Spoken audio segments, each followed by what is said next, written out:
Celebrity trainer Gillian Michaels says she won't have a baby because she doesn't want to put her body through it. You know, the weight gain, the bloating. Gillian, ever heard of menopause? It's going to happen anyway, along with the new mustache. Have the baby. But if Gillian doesn't have the baby, she says she plans on adopting. I say great. But wait until Labor Day. Angelina is having a big holiday sale. Joining me to discuss this and other news in the world of health and fitness are Dr.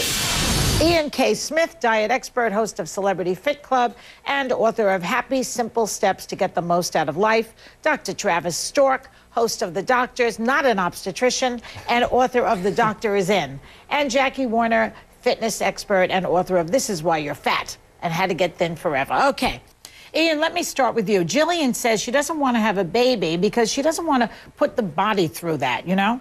But she says she would like to adopt a baby. Should she be worried about that? I'm hoping, Joy, honestly, that she is taking out of context. I can't believe Gillian would make such a verbal faux pas. I mean, it's ridiculous. Of course it's a wrong message.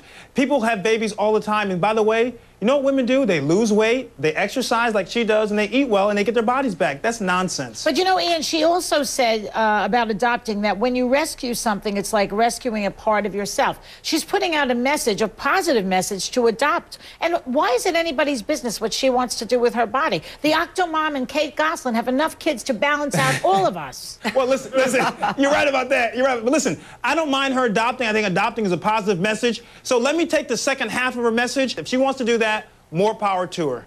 All right. Do you think these comments hurt, you know, women, Travis? What do you think? You know, I think it's a personal choice, and I suspect Gillian probably made this out of context because you know Gillian, too. I know Gillian very well. Has such a great heart, and I think this is probably more about adoption for her than saying women shouldn't have babies, because we all know, look at all the women out there who've had multiple children, and they do a great job of getting back in shape. But in the end, Madonna has had a couple, and it's very Gwyneth simple. Paltrow. A lot of these girls look fantastic. You see celebrities all the time bouncing right back. It's so simple. If you've already been working out and then you work out through your pregnancy and you work out after your pregnancy, you're going to lose that baby weight. And a little known secret, men believe that women who are pregnant are beautiful. I know. And celebrate pregnancy, and you believe it too. Which month, though? All the whole time? The whole time. It's such a beautiful thing. All right, whatever.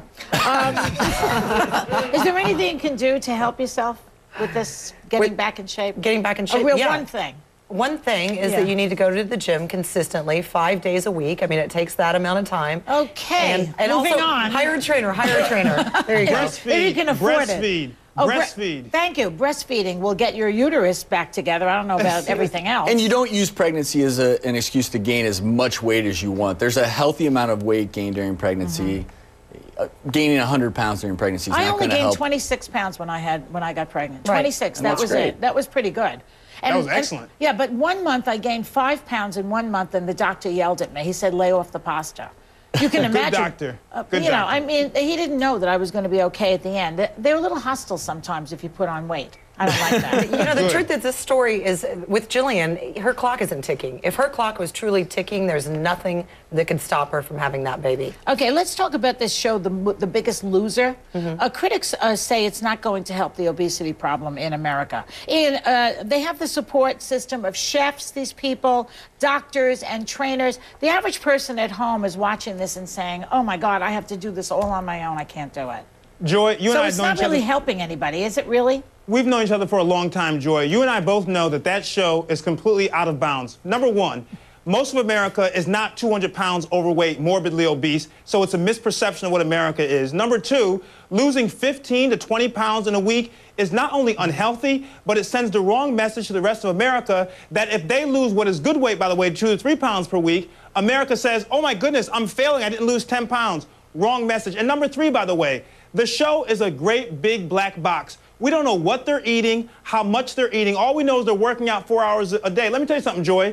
If half of America worked out 4 hours a day, everone would lose weight, wouldn't have obesity. So I think the show is wrong. It's very impractical. And the other thing is, you know, one of these days, someone's going to have a heart attack on that show. You watch these overweight people working out, and doesn't it look scary to you? Well, I worry about Ian. You're on fire today.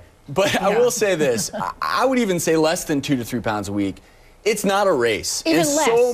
So much of what you see on TV it's a race. Let's lose as much weight as possible. Right. If you're losing a half a pound a week, working your way towards a healthy weight, it doesn't matter how long it takes to get there. A lot of these people are 300, 400 pounds overweight. They don't want to lose a pound a week. They would go crazy. Well, let me just say, if you are morbidly obese or obese and you drastically change your lifestyle and your eating habits and you start a workout program that's even an hour a day, you're going to lose 5 to 10 pounds per week. Wouldn't you agree? Absolutely. There Absolutely. you go. So that's more of a safe guideline. But here's the deal. They need to tell people that the weight loss you're seeing is not realistic for most of America. Instead, they're sending out a signal that if you can't lose this volume of weight, then you're failing, and therefore all the efforts that I'm doing and others are doing who are trying to preach healthy weight loss are being, reversed. It's just, I think it's a bad message. And by the way, someone is going to get hurt on this show. I think so, too. I disagree with Jackie. I disagree with you. I think saying 5 to 10 pounds of weight loss per week, that sends the wrong message. And you're telling people that if you're not losing 5 pounds a week that you're failing, and that's not true. But she's saying that if you're so overweight and you stop, you cut out one thing, you will lose weight. Yes, that's what I'm saying. It happens. I have clients every day that go through this process. But what I'm saying for those people, yes. But what I'm saying is if you're 20 pounds overweight I didn't say that. I said morbidly obese. If you're going from morbid obesity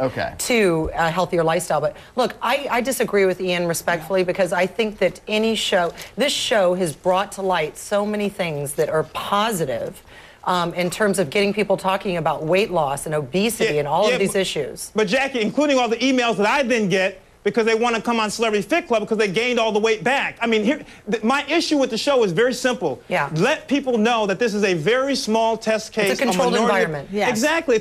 No one can live like this. That's all I'm saying. It's fun television, by the way, but as far as being like the guidelines for people to lose weight, this is not the way to go. And in fact, most of the dietitians agree with me. All right, let me try this also. There are new studies, which I read today, I believe in the Wall Street Journal, that say that a woman in a certain age, I guess, who's 10 to 15 pounds overweight should stay like that. That's better for you. It's healthier, and you will look better. Also, as you get older, you won't get that drawn look. What do you think about that, Travis? Well, I wouldn't say you're necessarily healthier, but I think if you look at all the data, it's more important to be fit than to be at the perfect weight. Well, they're saying exercise and work out a bit. So these are people, though, who are maybe 10 pounds, quote-unquote, overweight, what is the ideal weight? I've never figured that out. But these are people who do look after their health. They're, in general, eating right, and they're active. And I think, more importantly, it means they're getting out there, they're exercising their cardiovascular system. It's more important to do that than to be, quote-unquote, thin. Although my grandmother used to always say, Jackie, as you get older, you either sacrifice your face or your body. And there is some truth to that. The more lean you are, and if you're extremely fit and athletic, you do wrinkle a little bit more in the face. Well, if you've got that sort of soft fat, it does kind of de-age you a little bit. Jackie, there's always Botox. Let's get real. But, it was interesting. They talk about subcutaneous fat, and I think the other thing is visceral fat. Visceral being around here, which is bad for you. I find that very interesting. Subcutaneous is in the butt and the thighs, and it's healthier. And yet, magazines really celebrate the other body. They really do believe that the skinny on the bottom with the big bazoomas on the top is the ideal figure. It is not the healthy figure. No, well, see, Joy, you got to talk to the brothers about this. The brothers for a long time have said that, a little padunkadunk is not a bad thing. But no, seriously, Joy, here's the idea. 10 to 15 pounds overweight is not going to increase your risk for all these kind of health complications. It's when you're obese or morbidly obese that's a problem. And you know what? Travis is so right. What is the ideal weight? 10 to 15 pounds? That's not bad at all. The study is saying it's better for you to be 10 or 15 over. I mean, every week it's something new. Thanks, everyone. Thank you very much. Up next, the one and only William Shatner joins me.